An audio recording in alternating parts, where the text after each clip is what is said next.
Our journey now turns to another pair of names preserved in the oldest literature of Mesopotamia, Enlil and Ninlil. For more than 3,000 years, these names have been recognized as among the most important in the Sumerian world. Enlil was revered as the great lord of Nippur, while Ninlil stood beside him as his divine counterpart. Conventionally, they belong to Mesopotamian religion alone, but our investigation asks a familiar question. Could these ancient names have survived far beyond Sumer?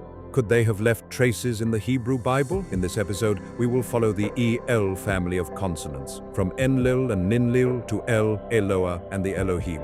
And along the way, we will ask whether memories of an ancient divine pair may still be preserved within one of the Bible's most familiar names.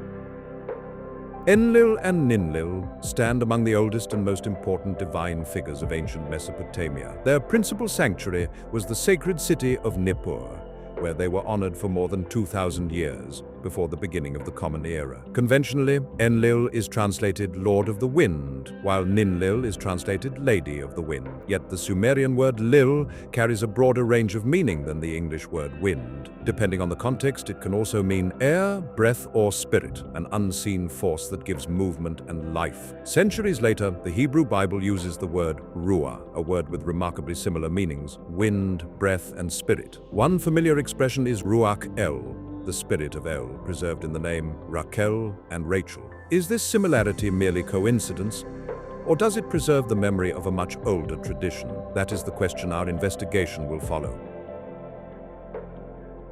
Most English Bibles translate Elohim simply as God, yet the Hebrew word itself is grammatically plural, while the verb bara, created, is singular. Traditional scholarship generally understands this as a plural form referring to the one God of Israel. This investigation begins with the same observation but asks a different question. What if the singular verb is intentional because the consonants can also be read as a singular figure? Rather than replacing Elohim with God, we leave the Hebrew consonants in place and explore whether they preserve an earlier memory of Elah Ha-Em, Goddess the Mother, alongside the plural reading. If so, the singular verb is not a grammatical problem to explain away, but the first clue that the text was designed to support more than one level of meaning. Our investigation now takes an unexpected turn. Until now, we have followed names exactly as they appear in history. The next step is different. Ancient Semitic manuscripts were originally written as continuous strings of consonants. Spaces between words and later vowel markings were added centuries afterward. We ask a simple question. What happens if the original consonants are examined before those later divisions are imposed? Rather than changing the letters, we simply allow them to be grouped differently. When this approach is applied to Elohim, another reading begins to emerge. Elah Ha-Em, translated Goddess the Mother. Once we begin looking for El, it seems to appear everywhere, not only as a divine title, El Elyon, El Shaddai, El Roy, El Olam, but woven into the names of people and places throughout the Hebrew Bible: Ishmael, Israel, Samuel, Bethel, Daniel, Ezekiel, Elijah, Elisha, and many more. Traditional scholarship explains these names as preserving the ancient Northwest Semitic name, El, long recognized as one of the oldest divine names in the ancient Near East. Our investigation begins with that same observation, but then it asks another question. If El appears throughout the Hebrew Bible, why do the patriarchal narratives repeatedly emphasize El Shaddai and El Elyon, while Genesis itself begins with the plural form Elohim? Could these names preserve more than titles? Could they preserve the memory of a much older tradition, one whose roots reach back beyond Israel itself? That is the path we now follow. Our investigation now arrives at one of the most familiar passages in Genesis. Conventionally, it is translated, Yahweh appeared to Abram and said to him, I am El Shaddai. But the ancient consonantal text has already been divided into words, supplied with vowels, and punctuated before it ever reaches us in English. This investigation begins one step earlier. Working only from the original consonants, we ask whether another reading is possible before those later decisions are imposed. Using alternate spacing and vocalization, the passage can be read differently. And Yahweh did not appear. Then another voice speaks. Abram, Elian said, I am El Shaddai. Everything that follows fits naturally with that declaration. Elyon, also called El Shaddai, changes Abram's name from Abram to Abraham. The word Ram is translated exalted. The word Raham is translated womb. It is El Shaddai who establishes the covenant, and later it is El Shaddai who appears again to Jacob, blesses him, and gives him the name Israel. The identity of Elion, who tells Abram, "I am El Shaddai," is revealed at Genesis 49:25 when Jacob blesses Rachel's son Joseph. Because of Ab-El, who helps you, because of Sadeh, who blesses you with blessings of the skies above, blessings of the deep springs below, blessings of the Sadaim and Raham. Sadaim and Raham are translated breasts and womb, revealing within these words that Shaddai is one with breasts and womb.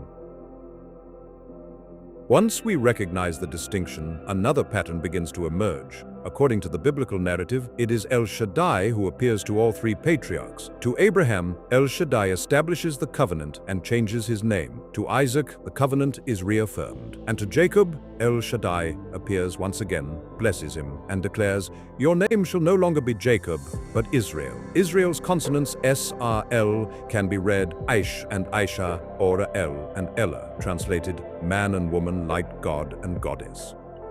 These are not isolated appearances. They form a continuous tradition extending across 3 generations. Later, the book of Exodus recalls this same memory. "I appeared to Abraham, to Isaac, and to Jacob as El Shaddai, but by my name Yahweh I was not known to them." The covenant of the patriarchs is consistently associated with El Shaddai, and that covenant leads us to one remarkable woman whose story changes everything: Rachel. Rachel's story appears to end beside the road to Bethlehem. Genesis tells us that Jacob buried her there and raised a pillar over her grave.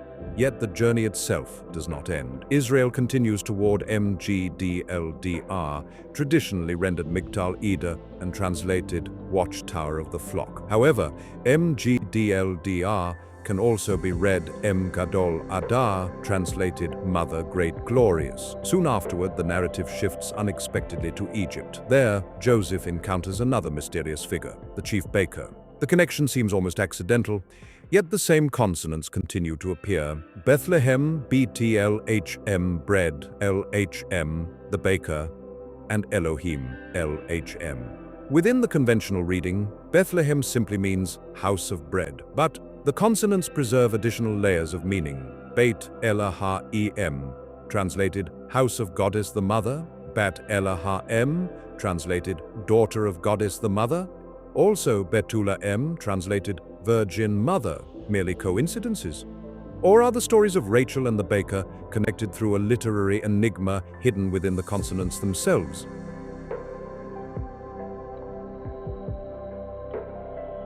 Joseph's reputation as an interpreter of dreams reaches the prison, where 2 officials of Pharaoh await judgment, the chief cupbearer and the chief baker. When they awaken troubled by their dreams, Joseph does not claim the gift for himself. Instead, he answers with a remarkable statement. In the consonantal text, he attributes interpretation to LHM, the same consonants that have appeared throughout our investigation in Bethlehem, in bread, and now in the baker. The traditional reading understands this as Elohim.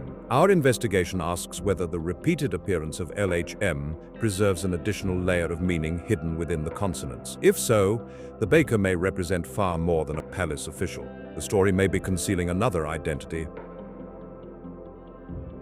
Pharaoh orders the baker, who in this enigmatic reading is Joseph's mother Ella, to be executed. Joseph saves her by concealing her beneath the identity of a royal eunuch, a castrated male. In the ancient Near East, eunuchs often served as trusted officials within the royal court. They advised kings, managed palace affairs, and occupied positions unavailable to most women. Although no surviving text explicitly states that women claimed the status of eunuch, history does preserve women who assumed male identities to gain access to positions of authority. Egyptian queens even adopted masculine royal titles and regalia, while later traditions remember women living successfully as male eunuchs and monks. This historical background lends plausibility to the enigmatic reading preserved in Genesis 40:23. 2 years after she is saved by her son, Pharaoh is troubled by dreams that no one can explain. Joseph is summoned before him, And through Ella's wisdom, the dreams are interpreted. Her counsel saves Egypt from famine and preserves countless lives. Ella, the mother, the hidden figure we have been tracing through the consonants, stands quietly behind the story, unseen yet present. From Ruach El to the House of Bread,